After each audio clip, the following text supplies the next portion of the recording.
University of Arkansas School of Law, practiced law in Fort Smith before becoming a U.S. Attorney for the Western District of Arkansas under Ronald Reagan.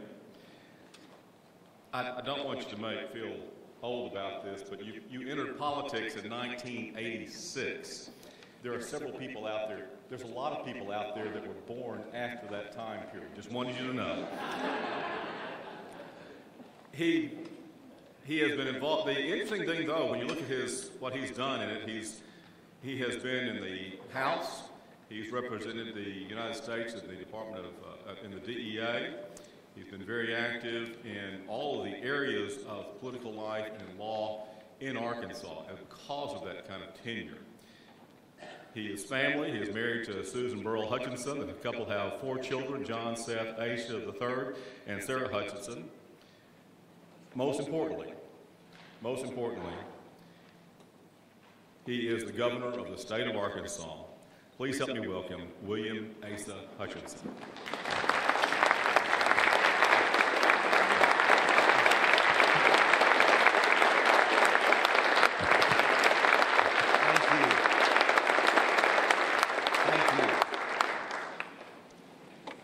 You mentioned that I served in the administration of former President Ronald Reagan, which is a source of great pride. I'll tell you that when I ran for the U.S. Senate in 1986 against a great lawyer, Dale Bumpers, President Reagan had his political team analyze the race and said, "You're not close enough for us to come in and campaign for you." But he said, "You can come to Washington and we'll cut a commercial for you in the Oval Office," which you probably can't get by with today.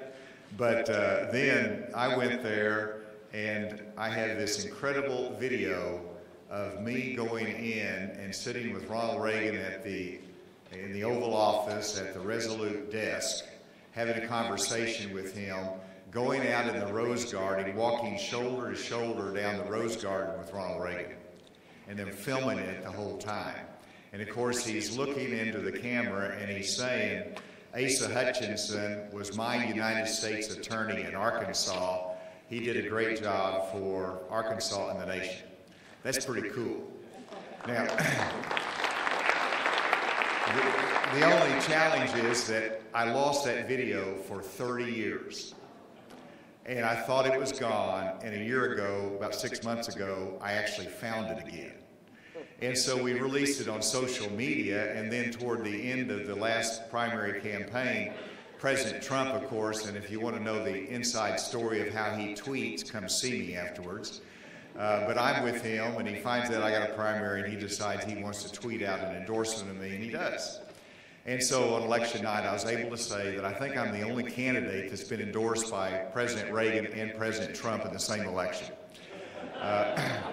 But that shows the span of history. And I've been blessed. I've been blessed to serve 2 presidents. I mentioned President Reagan, but President Bush called me out of Congress, and I served as head of the DEA and then the first undersecretary at the Department of Homeland Security, working with Tom Ridge. And so I've been blessed to have so many different experiences in life. But let me tell you, there's not a higher joy in public service than to be the governor of the state of Arkansas. It's a joy. It is unique being a governor, but leading the state of Arkansas is extraordinary. And before I get into my prepared remarks, I'll tell you another story since it sort of leads into it. And that is, governors like to talk about their states, if you don't know that. And so just about 10 days ago, I was with Governor Greg Abbott in Texas, in Austin. And we were on a platform together talking about different issues, and we had a moderator, and the moderator goes to Governor Abbott first and says, and Governor Abbott just goes on and on about the state of Texas, how great it is. That's what governors do.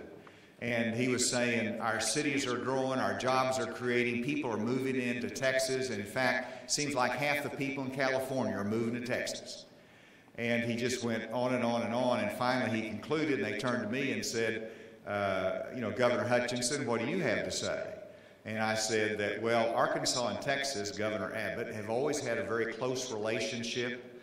a lot of interchange between us. In fact, Governor Abbott, did you know that 40% of the entering freshmen at the University of Arkansas come from Texas? That got his attention. And my facts might have been a little bit wrong, but it was fun saying it anyway.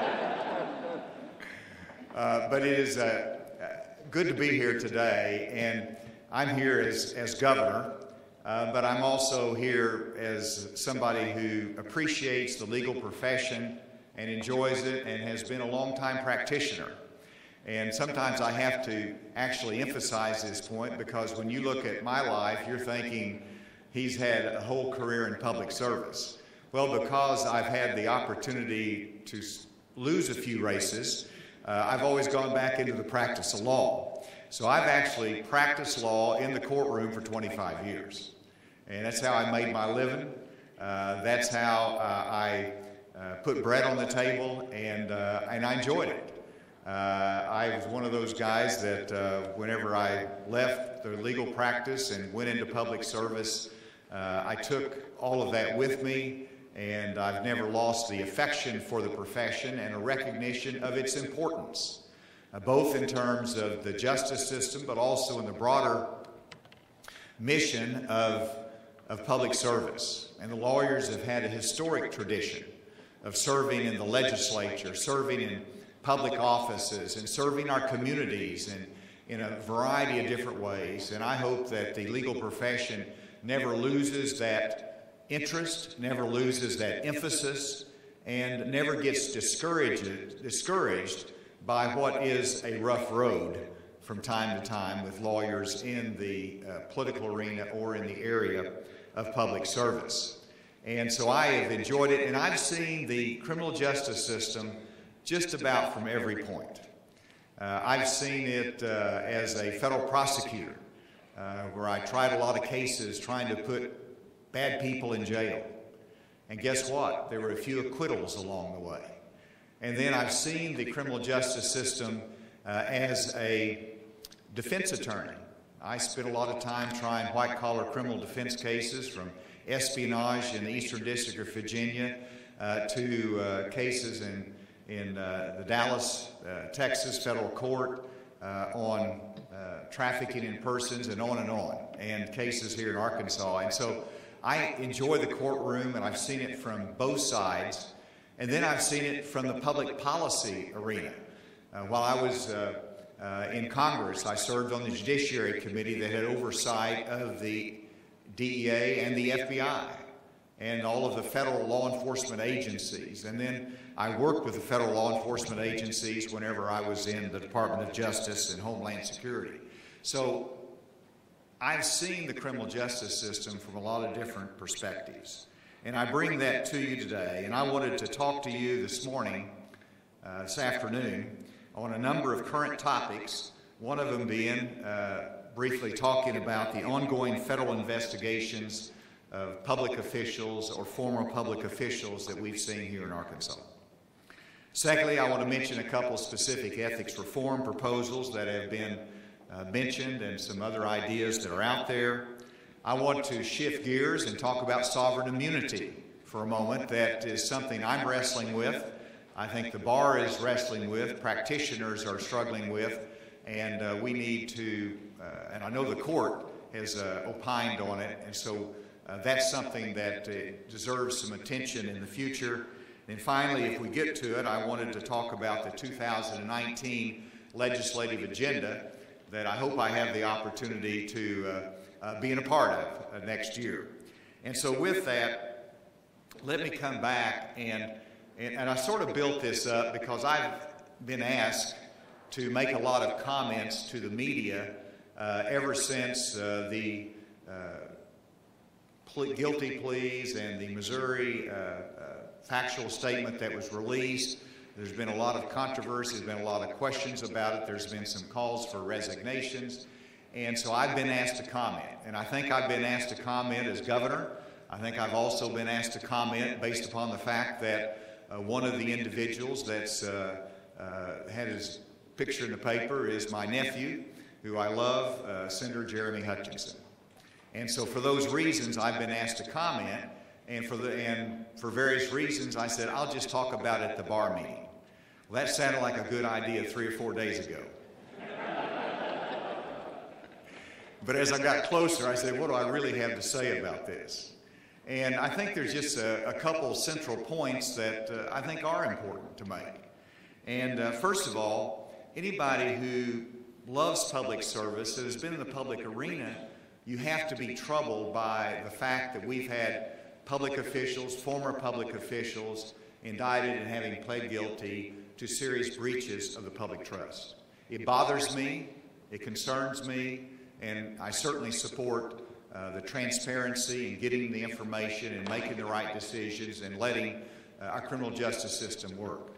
And so I have that perspective on it, that it concerns me, and we don't want that to be part of our system of public service and democracy.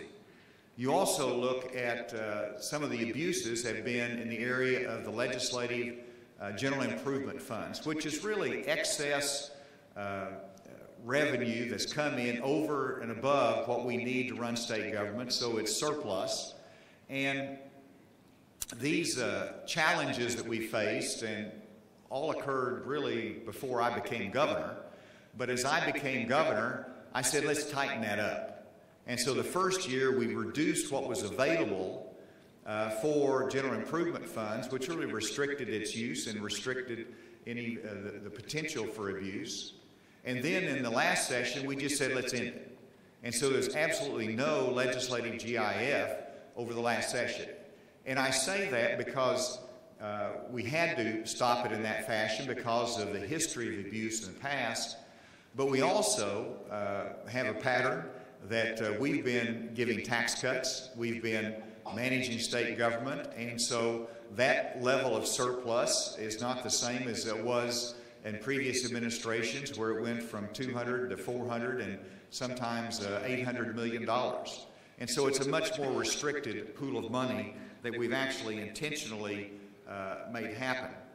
And I want to applaud the Senate leadership yesterday because they revealed a series of rule changes that they are going to present to the Senate caucus to adopt that does a number of things that I believe are helpful and appropriate. First of all, it's going to create for the first time in the Senate an ethics committee. And of course, me coming from the federal arena, I'm used to Congress that has an ethics committee. We have an ethics commission that's an independent body that has some jurisdiction, but an ethics committee in the Senate would have broader ability to protect the integrity and the actions and the conduct of the senators that might be questioned. The proposals increases transparency, increases disclosure requirements by members of the Senate, and then it has a broader definition of conflict because of financial interest. And I trust that the bar will look at that because it does impact attorneys who might go into public service and require disclosure and the question about clients that they might serve. And so those Senate rules are a step in the right direction. I applaud the leadership for offering those, and I believe the House will similarly consider those type of rule changes to set better parameters on conduct of our elected representatives. The other thing that we see are the ongoing federal investigations in regard to a whole host of issues. And that those investigations have been on the front page of the paper. Those investigations in the past have led to indictments or guilty pleas. And as a result of that, there are some who are clamoring for resignations and other types of punitive actions. So the question is, what should we do? What should the standard be? And I think of the wise old saying that patience is a virtue. And I think when it comes to accusations, when it comes to conduct, when it comes to investigations, I think everybody who's been a part of that says you've got to wait at some point and let the system work. And that's where I think we are as a state right now. I think we have to take this very seriously. I think we have to see if there's reform that's appropriate. And then thirdly, I think we've got to be patient and let the justice system work. I like the response of the Senate Democratic Minority Leader, Senator Keith Ingram. And he said, even a Republican is entitled to due process. There's so much wisdom in that one simple statement that he uttered. But you know, it's a reminder that whenever you are in the public arena, it's easy to have the accusations made, but you've got to have some symbol of due process and some process to review as to where the truth lies, what is the conduct, where are the violations, if any, and then make decisions based upon that. And for example, we've seen out of the Missouri plea and factual statement that Rusty Cranford and Eddie Cooper were both lobbyists and both convicted of criminal wrongdoing. And they were both hired as lobbyists for Teach for America. So does that mean that Teach for America is evil? Does that mean that all folks associated with Teach for America are guilty of something? No, it means that we need to wait, don't jump to conclusions, and let the system work. Now, I'm speaking to the right audience because lawyers understand that. Lawyers have always seen that there's always different sides to the story, and that as things develop, they always don't turn out as to how you anticipate or what they look like at first blush. I like looking at history, and if you look at history in Texas, and it's easy to pick on Texas, I've already mentioned Texas. So some of you has not had the same political longevity that I have had, but I remember Senator Kay Bailey Hutchinson, who is not a cousin of mine. And Senator Kay Bailey Hutchinson was appointed to fill out the position. She was the state treasurer at the time. This was in 1993, and so she was serving as the first female United States senator from Texas. And after she was appointed to that position, and she was running for election to hold that position in her own right, Kay Bailey Hutchinson was indicted by a grand jury accused of using her office staff and equipment for political chores. She was exposed to 20 years in prison. She took that case to trial. She called she said it was not true, and she was found not guilty, and as a result, she served a distinguished career in the United States Senate as the first lady ever elected to the United States Senate from Texas. You move forward close to, a long time, Governor Rick Perry, while he was running for president, was indicted on 2 felony counts for abuse of power. Do you all remember that? Charges were ultimately dismissed. Now, during that time, one was serving in the United States Senate and one was serving as governor. They should not have resigned, although it was their decision to, and I'm sure there were some people that clamored for that. But that's an example of where you have to let due process work and the system work. In Arkansas, you've had a long list of circumstances of wrongdoing or ethical violations from Senator Jerry Bookout, Senator Jake Files, Representative Micah Neal, Senator John Woods, and many of those had left office prior to the charges being filed or the actual result. Others resigned from office of their own decision or because of just conversations with colleagues. But if you will note my history, whether it was Senator Bookout, who had ethical violations charged against him, I did not call for his resignation. I thought that you had to have an element of due process, and the same is true for those others prior to their indictment.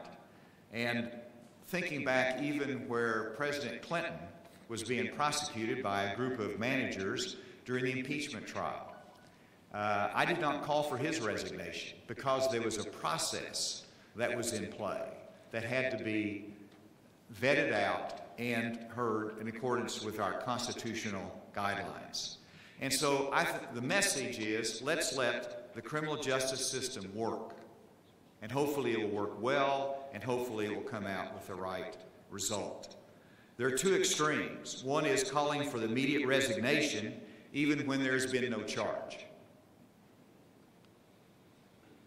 The other extreme is in the case of a former governor who was indicted by the federal grand jury, remained in office through the trial, and after conviction continued in office for some time until he ultimately resigned. And I think those are the two extremes, and I think in Arkansas, as we sit back and are patient about this, we ought to avoid the extremes. There is some middle area there that is the right one to achieve.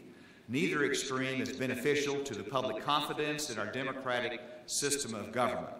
And so before I finally move on from this topic, let's step back and let the justice system work, let the investigation be completed, the charges, and the final result.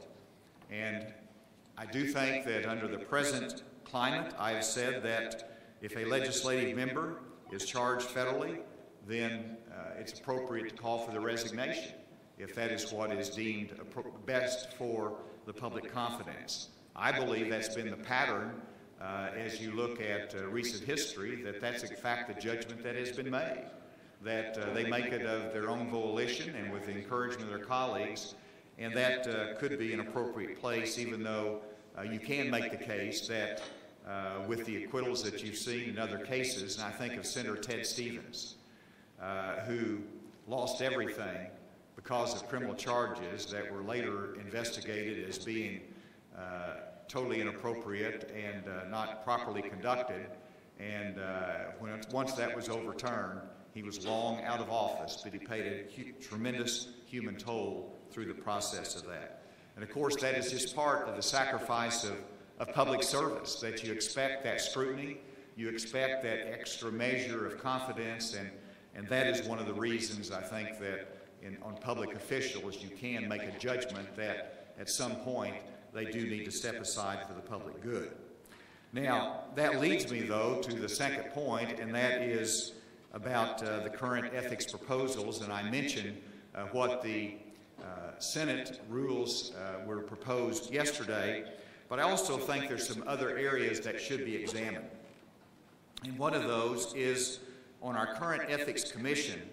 Currently, the Ethics Commission, when they find a violation, can issue a public letter of caution or reprimand as a consequence, or they can impose a fine from $50 to $2,000. That is the limit of their authority for consequences for an ethical violation that comes within their jurisdiction. They do have the ability to refer it to a prosecuting attorney, but I'm not actually aware of any case that's been referred by them that's actually been taken up by a prosecuting attorney. I could be wrong, but I'm not aware of any. And so they have the ability to impose a fine $50 to $2,000, and you put that in perspective, the plant board, as part of the Arkansas Department of Agriculture, the plant board has more authority to level penalties than the Ethics Commission.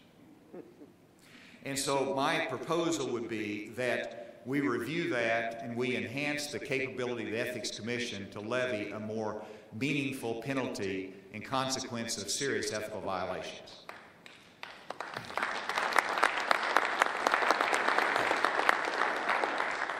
And they probably will wind up having tiers that for a minor violation be more limited, but there are such a thing as more serious violations in which they can make a consequence more significant.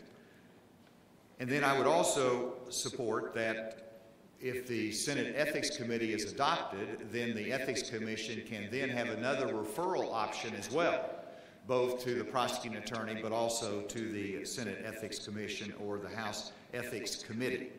And so that is a specific proposal I would leave with you today. The second proposal that is not directly related to the current controversies, but I do believe it is important in the interest of transparency and the interest of the public knowing where contributions come from for campaigns.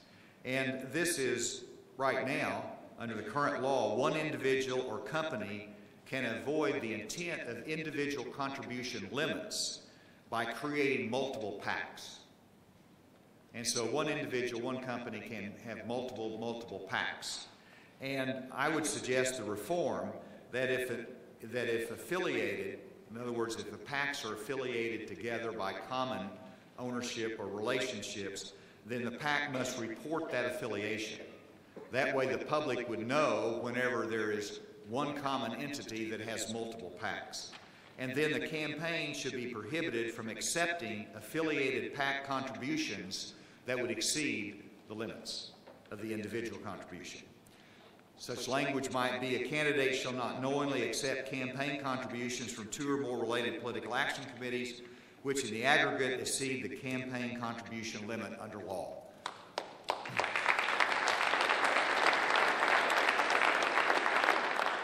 And so I leave those 2 specific proposals with you. We have, as a practical matter, reduced legislative GIF to 0.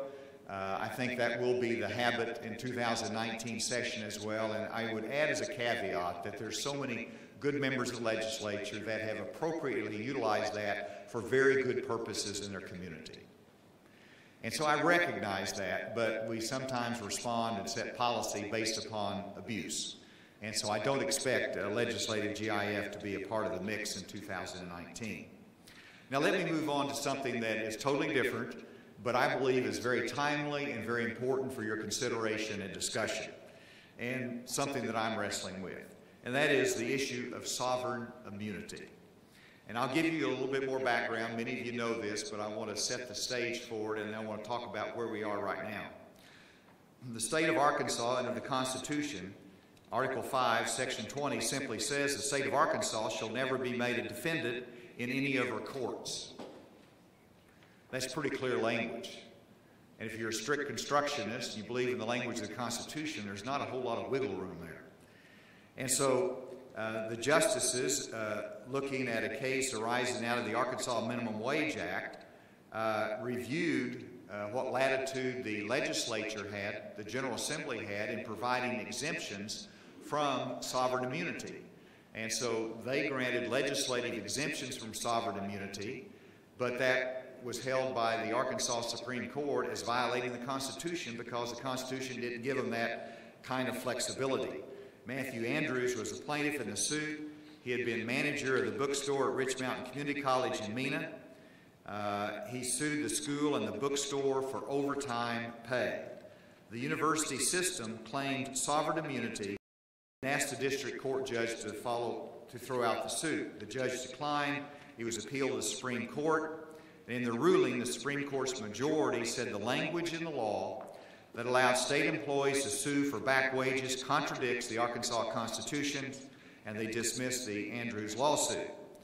So it was a literal reading of the Constitution and a strict construction approach that I agree with if you look at the decision of the court. But it also left us in a difficult position in the state of Arkansas because the Constitution says it cannot be made a state cannot be made a defendant in our suit, in any litigation. So let's look at what the other states do on this particular topic. And so you see 24 state constitutions do not address sovereign immunity at all. 24 states. 23 states do address sovereign immunity, and their constitutions allow the legislature to determine on a case-by-case basis who may sue the state. So that's 23 states. And then there's 3 states in our category. It's Arkansas, Alabama, and West Virginia. They don't allow lawsuits against the state. And so the question remains as to what do we do about future lawsuits? First of all, if you look back at the minimum wage case, that was a claim for money damages, and we know that he has a recourse. They can file a claim with the State Claims Commission, and the State Claims Commission can process that claim and award money damages if the liability is there. And so there's really a resolution for money damage claims. But as I have said, you've got to have a resolution broader than that. It could be a tax dispute. It could be a declaratory judgment. It could be an FOI request. There's a multitude of lawsuits in which money damages are not being claimed. And so the question comes, well, where does sovereign immunity fit in this picture? And so let me go to how Alabama and West Virginia has treated this issue, and I think it is instructive. In Alabama, the Alabama State Supreme Court has referred to their sovereign immunity provision as it wholly withdraws from the legislature or any other state authority the power to give consent to a suit against the state. That has been described as nearly impregnable and almost invincible wall that provides the state an unwaivable and absolute immunity from any court proceedings. But there happen to be 7 exceptions that's developed in Alabama.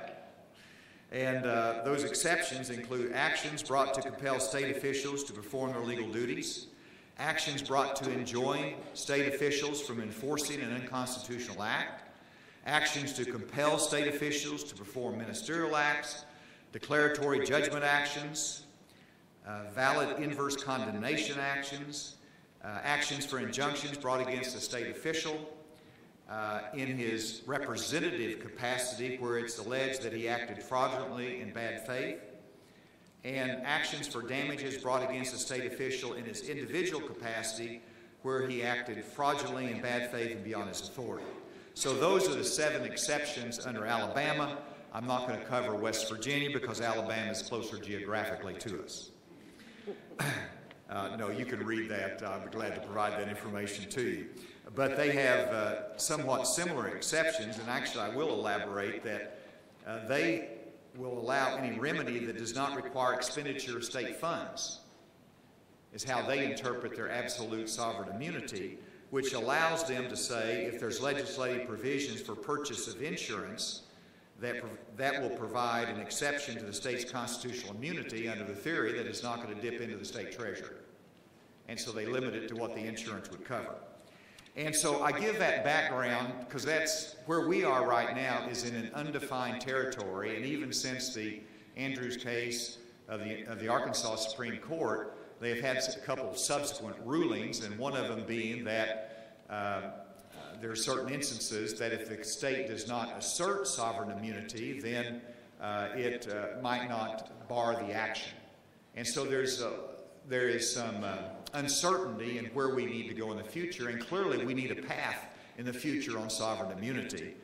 And so where we are right now is, first of all, I think it's clear there's no suit for money damages. The remedy is through the Arkansas Claims Commission, which is going to raise the question as to whether they need additional resources, whether they need additional requirements for their qualifications to be on the Claims Commission, to make sure we have people that understand litigation and disputes and resolving and determining damages and liability. Secondly, I think where we are right now is that there's no legislative exemptions that's allowed by the court. I have to define as governor, thirdly, as to where we want to assert sovereign immunity. And clearly, as a state, we should assert sovereign immunity if there is a money damage claim, so you can probably count on that.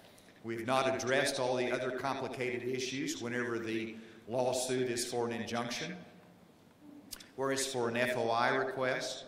So those policy decisions have not yet been determined by the executive branch as to when we should be asserting sovereign immunity or when we should not be asserting it. And then you got the complexity that, well, how about the Game and Fish Commission, which I have no control over? They're independent. How are they going to determine the assertion of sovereign immunity? They might determine that policy matter different than the executive branch and the Highway Commission in the same position, and the university systems. And so we are in flux in terms of policy and determining how to proceed with some of the sovereign immunity claims or possibilities that might arise. And so there also finally could be additional guidance that would come from the court. These cases are going to continue to trickle up to the court. I think they will continue to refine their guidance. So we're both working on it from a policy standpoint of the executive branch, and of course looking at court resolution as well and more refinement as time goes on. This is important to you. I invite any ideas from the Bar Association other than the idea that we should waive sovereign immunity in every case. And so finally, let me move on to the future a little bit more, and that is looking at 2019 and some of the topics that might come up for your consideration and that might be of interest to you. First, I want to talk about something that we're doing that I'm proud of, and I'm very interested in how this works.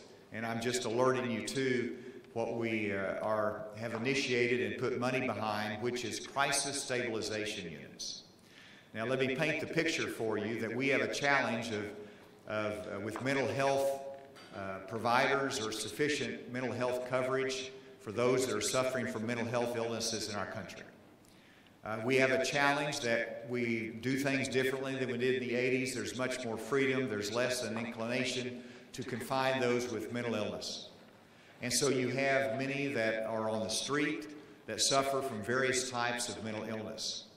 And it's not infrequent that there's a confrontation with law enforcement. And so we have a history of locking up people in our county jails that have come in conflict with the criminal justice system, but they really have a mental health problem. And so we are piloting in 4 jurisdictions across Arkansas in 4 big catchment areas, crisis stabilization units, in which we are training law enforcement through crisis intervention training that they can better identify as a police officer someone that suffers from mental illness. Secondly, whenever we identify them as having a criminal justice issue, possibility of charges being filed, but it's a mental health issue, the law enforcement officer can make a decision to divert that person to a crisis stabilization unit that will provide temporary counseling and help for that person to get them stabilized. And so we have initiated this first in Fort Smith that will serve multiple counties in that area. And a perfect example, I actually went and interviewed this individual who was caught in this trap or in this confrontation. And he was a gentleman who served in the Vietnam War. He was honorably discharged, and he was diagnosed on his discharge of being bipolar. And so he was required to be on medication. And he worked through his career, but then he was in Arkansas, he was retired, and he's in his house, and he's ill, and he can't take his medication. And so I won't give you all of the details, but in essence, he had a conversation with a neighbor that did not go very well, and the police were called. And when the police called, they arrested him for disturbance and other issues. He was brought to the county jail, which has been our habit. He spent overnight in the county jail, and then an officer who had been trained in crisis intervention looked at it and said, "This is a mental health problem." They took him out of the county jail, put him in the crisis stabilization unit, where he got back on his medication, was there and received counseling, and was referred for longer-term care. That is a good result. Now, we're going to have this in Placid County. We'll be coming up soon in Jonesboro and in Fayetteville. I hope that this is successful and we broaden it across the state. I wanted you to be aware of this because you might come across this in your practice. Next year, as we go into the 2019 legislative session, juvenile justice reform will be a priority in that session. You don't hear it talked about that much, but we've done child welfare reform in Arkansas, and we've made progress, but we have to address juvenile justice reform because we are not adequately identifying those that can be provided community-based services versus those that pose a risk and a danger and have to be locked up.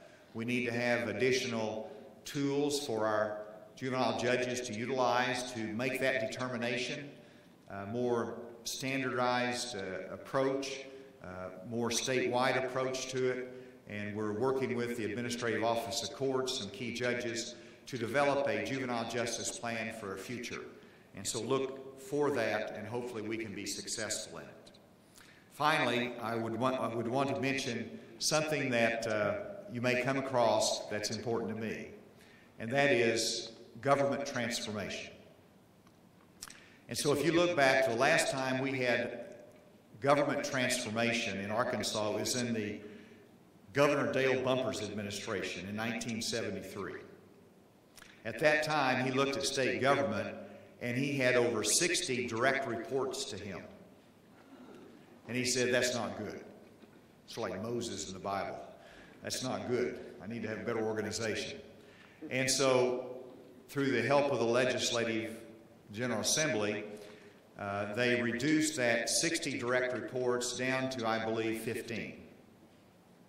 And to put it in perspective, the federal government, as large as they are, I believe they have 13 cabinet officials. But here, Dale Bumpers reduced it to 15. Since that time, it has gone back up to 42. So now I currently have 42 direct agency reports to me. They all do a direct job, but I cannot manage that sufficiently. And secondly, the question would be, can we combine some of those departments so we keep their individual missions, but at the same time, perhaps it's human resources that we can be more efficient in administering, or IT services or other shared services that can save the taxpayers money. And finally, can we better deliver services to the public? And so all of that is part of the transformation effort. I have a transformation advisory board that's looking at that, that's going to be making recommendations to me. And so you'll please pay attention to that as we go through the fall. I've got some great agency directors that are here today. I love the work that they're doing.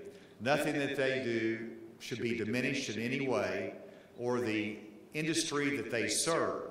But I believe we can still accomplish the mission by having more significant departments that recognize the divisions as critically important for their industry and to serve them well, at the same time realize some efficiency that would be helped. And by the way, part of that transformation effort is that you do no longer have to go down to the revenue office and get your number and to sit there for an hour till your number is called to get your car tax.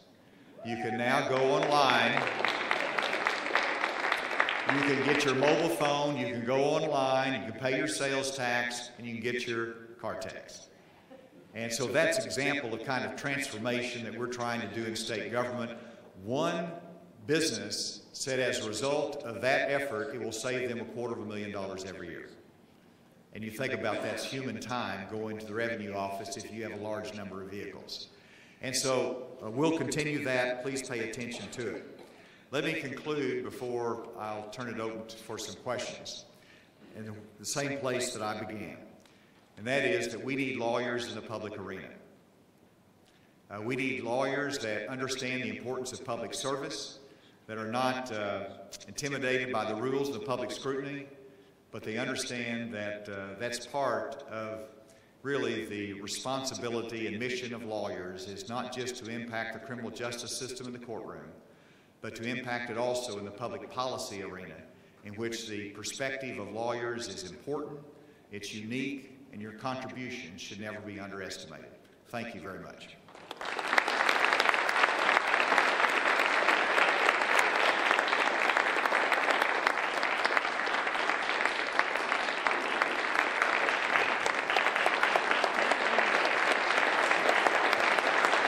Thank you.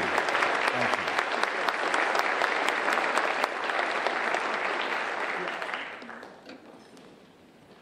So how am I doing on time? She said I got time for one or two questions. She actually didn't say that. She said I got plenty of time. So I'll be happy to take any questions or comments. I see one right in the middle there. Is there a microphone? Okay.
Yes, I share every one of your concerns, and I'm a strong believer in the separation of powers.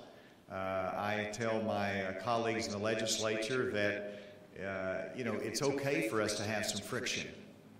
I mean, that's part of the separation of powers. There's a disconnect. There's separation there, and it's okay to have some conflict. Now, we try to resolve those conflicts in the spirit of comity, and that's important in our separation of powers. But I do look long-term, and I want to make sure that the role of governor is stronger when I leave than now. And I certainly don't want that authority to be diminished. I tell my fellow governors, how would you like to have a veto overridden with a simple majority? Well, that's Arkansas. And so structurally, the position of governor is restrained. But by the traditions of Arkansas and by respect for the office, it's a very powerful office. And so part of my responsibility is to make sure we maintain that respect and that the authority is not misused, but it's handled in well. And when that happens, that power is magnified and the authority is magnified in the governor's office. You specifically mentioned under Amendment 92, I believe it was, that the legislature now reviews rules. 2 years ago, I came here with a whole stack of rules that we have to adopt in the executive branch that they had to pass on. Let me tell you, there were rules that were so complex that it's pretty difficult, and some of them were so controversial, they just as soon not pass on those rules. But that's what has been provided under Amendment 92, and that really is, diminishes, it increases the oversight of the executive branch. I like the federal model in which if an executive branch agency adopts rules, then the legislative branch has 120 days to overturn it. And that way it's an affirmative action rather than that they can take an appropriate check and balance, but it's not a direct, we approve it, then they've got to approve it affirmatively as well. The legislature had to approve dicamba rules last year. And so that's one I bet you they didn't expect when they passed Amendment 92. But then the other thing that is not a legislative constitutional provision, but it is a legislative rule, and that is they want to review contracts. Now, that is a genuine dispute between the executive and legislative branch because I see that they appropriate money, and then our obligation is to spend that money in accordance with the budget that they have provided and approved, and that whenever we are implementing contracts and executing on that budget, it should not have to go back to them for a secondary review. We've worked through that. And hopefully streamline that process, but that's a challenge and something that I'm watching very carefully as well in terms of the separation of powers. Thank you for your comment. Questions?